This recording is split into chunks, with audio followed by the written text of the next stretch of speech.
Dios les bendiga, hermanos y hermanas. Qué bueno poder saludarles. Ya que están sentaditos, vamos a quedarnos así. Y vamos a buscar en nuestras Biblias, en el Salmo, un salmo muy conocido por todos nosotros. Es el Salmo 27. Muy hermoso. Ese salmo es de esos que inmediatamente tomamos cuando estamos en un momento de dificultad. El Señor es mi luz y mi salvación, ¿de quién temeré? El Señor es la fortaleza de mi vida, ¿de quién he de atemorizarme? Pero hay unos versículos que quiero enfatizar en esta mañana, que son los dos versículos, el versículo 4 y el versículo 5. Y en reverencia a la palabra del Señor nos mantenemos sentaditos, pero reverentes. Dice la palabra, en el nombre del Padre, del Hijo y del Espíritu Santo, la iglesia exclama un amén. Una cosa he demandado a Jehová, esta buscaré, que esté yo en la casa de Jehová todos los días de mi vida, para contemplar la hermosura de Jehová y para inquirir en sus templos, porque Él me esconderá en su tabernáculo en el día del mal, me ocultará en lo reservado de su morada y sobre una roca me pondrá en alto. Que el Señor añada bendición a esta palabra en nuestros corazones. Un día hace bastante tiempo en el Océano Pacífico, un barco de la Marina norteamericana detectó que de una pequeña isla, de esas islas que no están ni tan siquiera en los mapas, salía humo. Y cuando vieron por los binoculares que había humo, pensaron que había alguna necesidad y se dirigieron allá. Al llegar a la orilla, se percatan que en efecto había un náufrago y habían 3 chozas hechas de paja. Ese sobreviviente, cuando vio a estos marinos, saltó de alegría. Estaba barbudo, desaliñado, las ropas que vestía estaban rasgadas, casi en harapos. Se podrán imaginar la alegría que él sintió. Y él decía que estaba tan contento, estoy tan contento que me hayan rescatado, porque yo he estado aquí por 5 años solito, así que muchas gracias. Entonces el capitán le pregunta: pero si usted está aquí solo, ¿por qué hay 3 chozas? 1, 2 y 3. A lo que él contesta: eso es fácil de explicar. Mire, usted ve esa primera choza que está ahí, ahí vivo yo. La segunda es mi iglesia, ahí voy a la iglesia todos los domingos. Y entonces el capitán dice: ¿y qué de la tercera? Esa tercera era la iglesia donde yo iba antes, pero algo no me gustó y me cambié de iglesia. Podrá parecer risible para nosotros, pero es una realidad hoy día que está sucediendo. Antes, digamos 40 o 50 años atrás, el pertenecer a una iglesia era un asunto muy, muy serio. Usted no se iba de la iglesia aunque le pusieran en disciplina o aunque el pastor le llamara la atención o cualquier otro problema. Usted era fiel a su iglesia. Y de ahí que no solo una generación, sino que muchas generaciones se forjaban en esa iglesia. Los hijos, los bisnietos eran instruidos en esa doctrina. ¿Por qué? Porque había un sentido de fidelidad, de respeto por las cosas de Dios. Y era en cierto modo inconcebible que miembros de una iglesia saltaran a otra por trivialidades, por cosas tontas. O sea, lo invitaban a otra iglesia que tenía tal o cual asunto atrayente. Ahora, yo debo aclarar que siempre ha habido movilidad entre iglesias, una iglesia y otra. Eso es muy normal. Y hay momentos en que ese cambio se justifica. O sea, la iglesia, al ser compuesta por personas, seres humanos, en algunas ocasiones se crean pasiones humanas, se crean situaciones insostenibles y no hay otra manera de obrar que no sea salir corriendo de las mismas para bien de sus almas, ¿no? Eso debe quedar claro, porque como escuché de un noble anciano hace mucho tiempo, hay pastores mata iglesias y hay iglesias mata pastores. Eso es una expresión muy atinada. Hoy día vemos muchas comunidades religiosas y cada una de ellas se ajusta a los particulares gustos. Miren, hay iglesias salseras, adoran a Dios de esa manera, bailando salsa. Hay iglesias cuya bendición, dicen ellos, que viene cuando comienzan a reírse y todos a reírse y a reírse. Hay iglesias que usan los llamados milagros como carnada. Están las iglesias inclusive por género. Las hay llamadas iglesias de restauración. Y cuando se llaman iglesias de restauración, no necesariamente apelan a restaurar al creyente. Muchas de ellas lo que hacen es restaurar los ritos del Antiguo Testamento.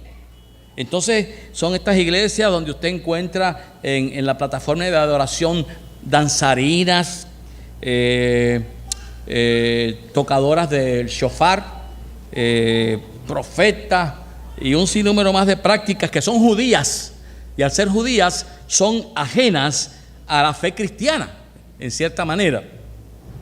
Las hay donde milagrosamente aparecen apóstoles. ¿Qué tal parece que no han leído el libro de Hechos? Usted va al libro de los Hechos, en el capítulo 1, en el versículo 21, dice: cuando Judas desaparece de la escena, los apóstoles quieren escoger el que falta. Y dice en el libro de Hechos, capítulo 1, versículo 21, es necesario que de estos hombres, escuche bien, que han estado juntos con nosotros todo el tiempo que el Señor Jesús entraba y salía con nosotros, comenzando desde el bautismo de Juan hasta el día que de entre nosotros fue recibido arriba, uno sea hecho testigo con nosotros de su resurrección.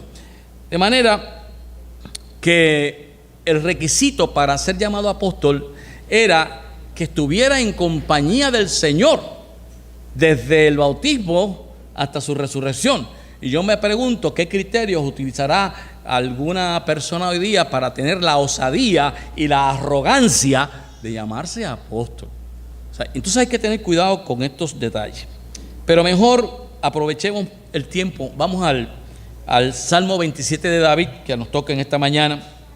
Este Salmo 27, está compuesto por dos movimientos contrastantes, dos áreas que contrastan. Hoy vamos a tocar la primera, pero en esa primera área, que es del versículo 1 al 6, hay también contrastes y expresan estados de ánimo diferentes. Algunos exégetas piensan que los versículos del 1 al 6 son un salmo y los versículos del 7 al 14 son otro salmo que se unieron. Pero vamos a hacer hincapié en el versículo 4, que dice de la siguiente manera, y le hemos leído: una cosa he demandado a Jehová y esta buscaré, que esté yo en la casa de Jehová todos los días de mi vida, para contemplar la hermosura de Jehová y para inquirir en su templo. Hay una prioridad en la vida del salmista, y es una prioridad espiritual. Él entiende que al buscar el reino de Dios y su justicia primero, todas las demás cosas llegan por añadidura. Una cosa le he pedido al Señor y esta buscaré. Noten que hay una intención de hacer algo al respecto, y esta buscaré. No solo hay un deseo que le he pedido al Señor, sino que Él mismo dice: y voy a hacer gestiones, voy a ir al templo para contemplar la hermosura. Ahí hermosura significa la bondad de Dios. No es que sea lindo o feo, porque no son criterios para describir a Dios. Cuando dice la hermosura, es lo bueno que es estar en su presencia. Así es que me perdonan los que han cantado, qué lindo es mi Cristo, qué dulces caricias. Eso está fuera de toda, o sea, usted no acaricia a Cristo, ni se enamora de Cristo tampoco, eso es un disparate. Usted adora a Cristo. O sea que tenemos que tener cuidado inclusive con lo que cantamos y con lo que decimos. Otra clave aquí es la palabra inquirir, cuando dice para contemplar la hermosura de Jehová y para inquirir en su templo. ¿Qué significa inquirir? Inquirir significa meditar.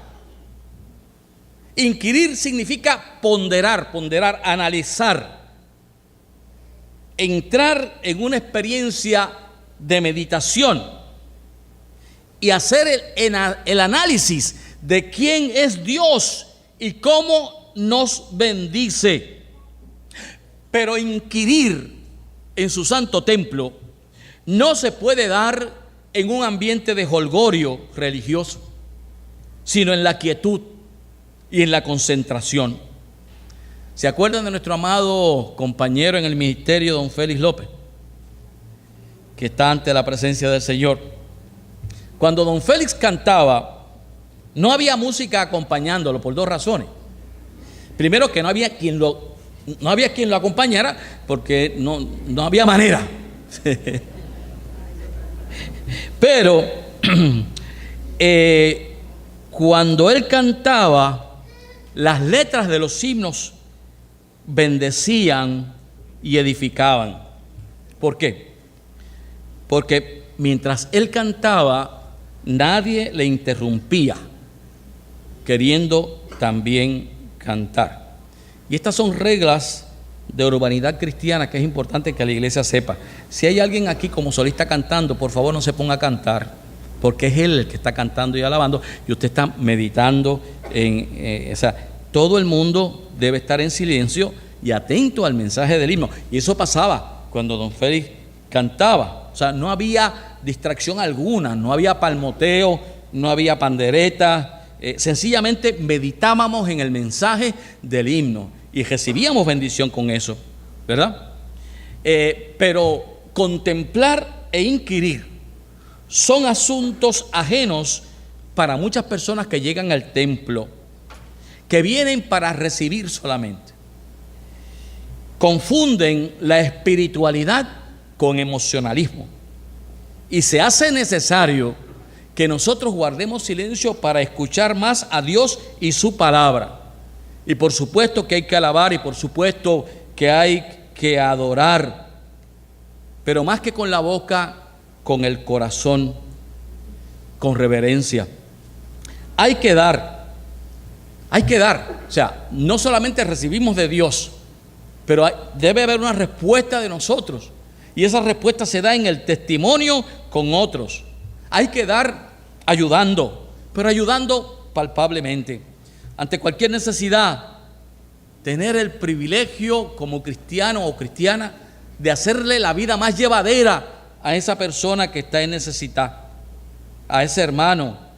¿Cómo? Con nuestro apoyo espiritual, es decir, con la oración, con nuestro apoyo emocional, es decir, con su presencia, y con nuestro apoyo económico si hiciera falta. El otro aspecto de estos dos versículos que conseguimos, además del versículo 4, es el versículo 5, que entonces dice: porque Él me esconderá en su tabernáculo en el día del mal, me ocultará en lo reservado de su morada, y sobre una roca me pondrá en alto. Lo primero, el versículo 4, es un anhelo, es un deseo de estar en comunión con Dios. Pero ahora aparece otra cosa. En el versículo 5 hay una convicción, hay una seguridad garantizada, porque este creyente, el salmista, conoce a su Dios Y dice que en el día del mal yo tengo un refugio. Y noten, mis hermanos y hermanas, que el salmista reconoce que hay días malos. Aún estando conectado con lo divino, pueden surgir situaciones difíciles y dolorosas. Y eso no quiere decir que estamos alejados de Dios. Un cristiano maduro reconoce que la comunión con Dios no garantiza que no vendrán dolores, pruebas y necesidades. Pero yo les aseguro que cuando el salmista dice en el Salmo 84, porque mejor es un día en tus atrios que 1000 fuera de ellos, afirmo en esta mañana de igual manera que cuando estamos en comunión con Dios, no importa lo que venga, vamos a tener ese consuelo, esa fortaleza que nos va a llevar a la otra orilla. ¿Cuántos dicen amén por eso? De manera que David sabe lo que está diciendo. Por tanto, basándonos en estos versículos, entendemos el mensaje que el Espíritu Santo tiene hoy para su iglesia. ¿Cuál es ese mensaje? Que hay que mantenerse firmes, que hay que mantenerse observantes, que hay que mantenerse fieles, siendo partícipes de la vida de nuestra iglesia, siendo partícipes de una adoración inteligente que no dependa solo de emociones, que son importantes, pero más que emociones necesitamos convicciones y expresiones de alabanza a la altura de quién es nuestro Dios. Ahora, revisando nuestras prioridades y reconociendo que gracias a Dios nuestra iglesia es una iglesia cristocéntrica, es una iglesia seria y es una iglesia que gracias al Señor goza de buen testimonio en la comunidad. Quiera el Señor que nuestra vida transcurra teniendo como prioridad nuestra comunión con Dios. Más allá de los intentos del enemigo de las almas de sacarnos de esa comunión, de alejarnos de esa gloriosa experiencia de estar en el templo para obtener la bendición de su comunión. Estar en el santuario es más importante de lo que pensamos. Y precisamente hoy, en esta mañana, damos gracias al Señor por una colaboradora fiel, quien en estos últimos 6 meses ha compartido con nosotros la tarea de pastorear esta congregación en su práctica preministerial. Me refiero a la compañera Sandra Ibeliz Pérez, que ha sido una inspiración para todos nosotros, todos los que hemos tenido el privilegio de conocerla. Ella ha dejado una huella muy clara en nosotros por su siempre disposición de ponerse en las manos del Señor. Doy fe de eso. Por eso es que le bendecimos en esta mañana y sabemos, Sandrita, que cuando el Señor guíe tus pasos a pastorear la iglesia que el Señor te disponga, esos miembros van a recibir allí una presencia y una intercesión, un testimonio, una dedicación hermosa. De manera que hay en ti una gran pastora que bendecirás a muchos como vaso escogido en las manos de Dios. De modo que tus ovejas espirituales que están aquí y aquellas que habrás de pastorear no sean, como decía don Félix. Don Félix tenía una expresión, que no sean correcostas.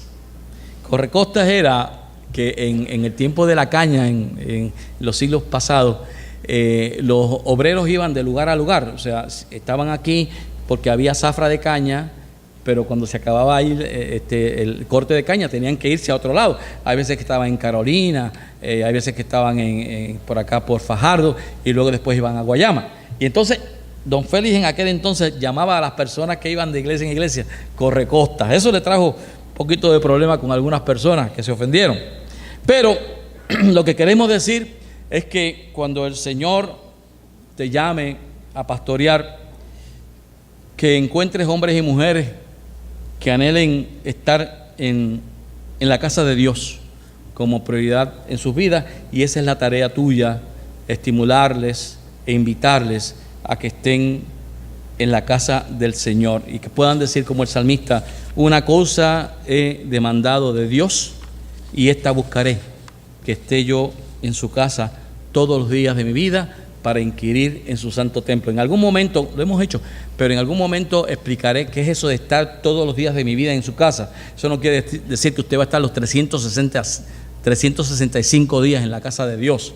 Lo que pasa es que donde quiera que usted esté, ahí usted levanta un altar a la gloria de Dios. En su trabajo, usted levanta un altar a la gloria de Dios. En su casa, usted levanta un altar a la gloria de Dios. No importa donde usted esté, ahí, por su testimonio, por su manera de ser, usted está impactando a la gente y está adorando a Dios por ello.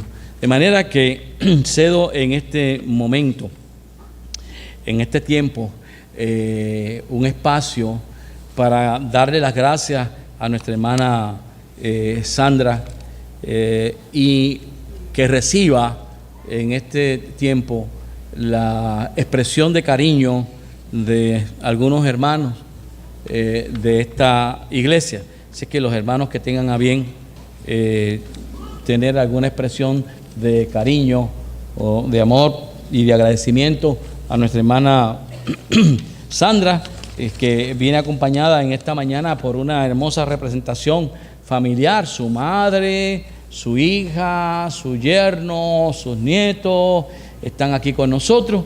Damos gracias al Señor por ello. Vamos a dar que nuestra hermana Rosin, que es parte de la Junta Administrativa de nuestra iglesia, se refiera a ustedes.